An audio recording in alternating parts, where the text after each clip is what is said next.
Welcome back students, आप सबों का स्वागत है आपके अपने प्यारे यूट्यूब चैनल पे।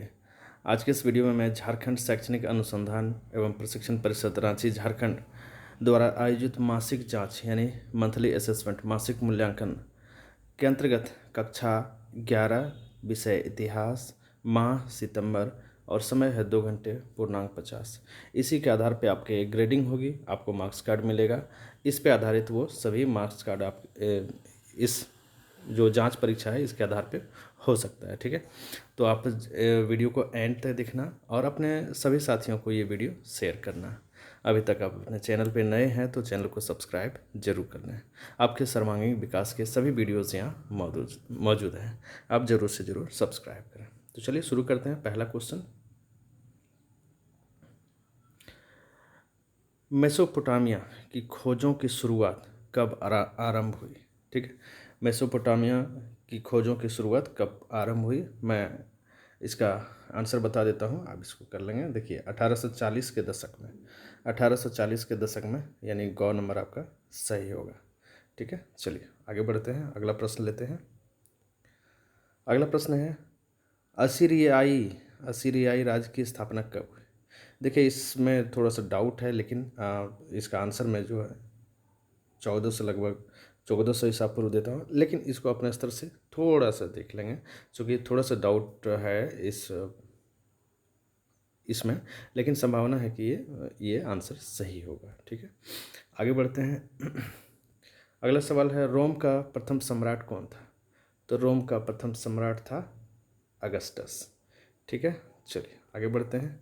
अगला प्रश्न है, रोम साम्राज्य में नाइट किसे कहा जाता था? तो सैनिकों को नाइट कहा जाता था। ठीक है, आगे बढ़ते हैं। चलिए अब देखिए यहाँ जो प्रश्न है, यहाँ 4 उत्तर देने हैं और हर एक प्रश्न के 5 अंक हैं। ठीक है, तो चलिए देखते हैं।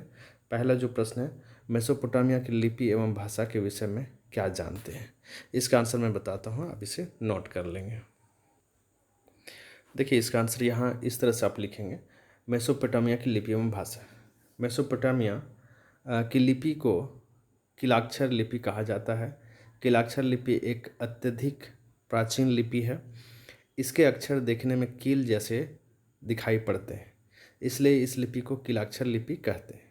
मेसोपोटामिया की पुरानी भाषा सुमेरियन, देखिए ये सब याद रखिएगा, सुमेरियन का स्थान 2400 ईस्वी पूर्व के बाद अकद्दी भाषा ने ले लिया। तो ये आप इसको नोट कर लेंगे। उम्मीद करता हूँ आप इसे नोट कर लेंगे। अपने सभी साथियों को ये वीडियो शेयर करना है और चैनल को सब्सक्राइब जरूर करना। आगे बढ़ते हैं, अगला प्रश्न लेते हैं। इस अगला प्रश्न है, हम्मुराबी पर टिप्पणी लिखें। ये हम्मुराबी पर टिप्पणी आपको लिखनी है, इसके भी आपको 5 अंक मिलेंगे। तो चलिए देख लेते हैं इस प्रश्न का उत्तर क्या होगा। हम्मुराबी पर टिप्पणी लिखना है। देखिए यहाँ इसका आंसर मैं आपको बता रहा हूँ। इसका आंसर ये है, हम्मुराबी, 1 सेकेंड।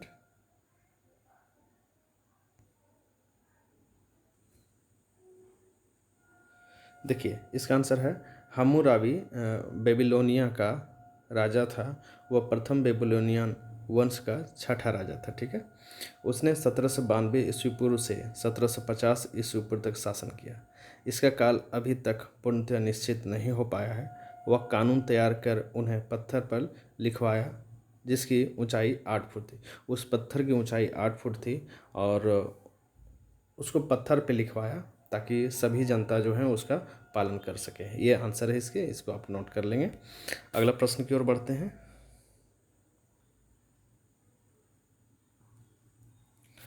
अगला प्रश्न है, रोमन साम्राज्य के अध्ययन के स्रोत का परिचय दीजिए। तो रोमन साम्राज्य के अध्ययन के कौन कौन से परिचय हैं, स्रोत हैं, चूँकि उसका आंसर चाहिए। ठीक है, तो चलिए इसका आंसर देख लेते हैं। देखिए इसका सही आंसर होगा, रोमन साम्राज्य के अध्ययन के स्रोत एक तो साहित्यिक स्रोत है और दूसरा पुरातात्विक स्रोत। साहित्यिक स्रोत और पुरातात्विक स्रोत। अब इसके अंतर्गत क्या क्या चीज़ें देखे जा सकते हैं जिससे अध्ययन किया जा सकता है रोमन साम्राज्य के? वर्ष वृतांत, लिपि और लिवी और टेसियस के ग्रंथ, रोमन राजा तंत्र का इतिहास, विख्यात नायकों का जीवन वृत्तांत। तो इन सब स्रोतों के माध्यम से रोमन साम्राज्य का अध्ययन किया जा सकता है। चलिए आगे बढ़ते हैं, अगला प्रश्न लेते हैं। योर नेक्स्ट क्वेश्चन इज, विश्व सभ्यता को मेसोपोटामिया की देन का उल्लेख कीजिए। यानी पूरे विश्व को मेसोपोटामिया की सभ्यता ने क्या क्या दिया। तो चलिए इसका आंसर देख लेते हैं। देखें, इसका आंसर इस तरह से आप दे सकते हैं। ये सब चीज़ें मेसोपोटामिया सभ्यता से मिली पूरा विश्व को। कुम्हार के चाक का प्रयोग, कांच के बर्तन का प्रयोग, पटदास्मिक प्रणाली, लिखित विधि संहिता, नहर, सिंचाई, बाढ़ नियंत्रण, जल परिवहन इत्यादि का प्रयोग, चार पहियों वाली गाड़ी या रथ का प्रयोग वहीं से मिला। पंचांग का आविष्कार, बैंक प्रणाली, व्यापारिक समझौता, राज्य नगर संस्कृति, ये सभी जो है ना पूरा विश्व में मेसोपोटामिया सभ्यता से प्राप्त हुई। चलिए आगे प्रश्न की ओर बढ़ते हैं। अगला प्रश्न है दीर्घ उत्तरीय प्रश्न। यहाँ पे आपको 2 प्रश्न का जवाब देने होंगे और प्रत्येक प्रश्न के 9 अंक हैं। तो पहला सवाल है, जूलियस सीजर की उपलब्धियों का मूल्यांकन करिए। तो जूलियस सीजर जो थे उसकी उपलब्धि क्या क्या थी, उसका मूल्यांकन करना था। चलिए इसका आंसर मैं आपको बता देता हूँ।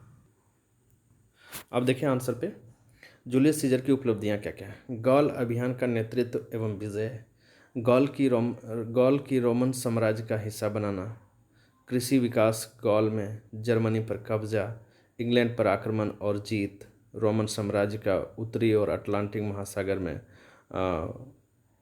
उत्तरी विजन, राइन को पश्चिम में बढ़ाया, सेना विस्तार, ग्रेगोरियन कैलेंडर, ये सभी जो है ना जूलियस सीजर की उपलब्धियां हैं। तो इसे आप नोट कर लेंगे और चाहे तो हर एक पॉइंट के ऊपर अब 2 लाइन लिख सकते हैं। आगे प्रश्न की ओर बढ़ते हैं। अगला प्रश्न है, रोम के धार्मिक जीवन पर प्रकाश डालिए। तो रोम के धार्मिक जीवन पर प्रकाश डालना है, इसका आंसर मैं आपको बताता हूँ। ये देखिए, इसका आंसर इस तरह से हो सकता है। रोम के धार्मिक, प्रारंभ में रोमन बहुदेववादी थे। वे अपने अनेक देवी देवताओं की पूजा करते थे। सामाजिक समारोह बहुत प्रचलित थी। प्रत्येक घर में एक मंदिर होता था। वे देवताओं को अपने खेतों का रक्षक मानते थे। वे मूर्ति पूजक थे, यानी मूर्ति की पूजा करते थे।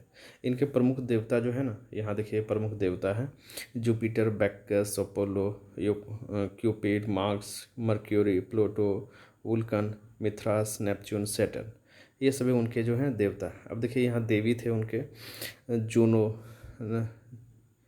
निनरवा, Ceres, Flora, Fortuna, Diana, Venus, ये सभी उसके जो देवियाँ थी, सबों को वो मानते थे। ठीक है, चलिए क्लास 11 के ये इतिहास को पूरा किया। चैनल को सब्सक्राइब जरूर कर लेना बच्चों, अपने दोस्तों को शेयर करना। So thanks for watching, wait for the next video.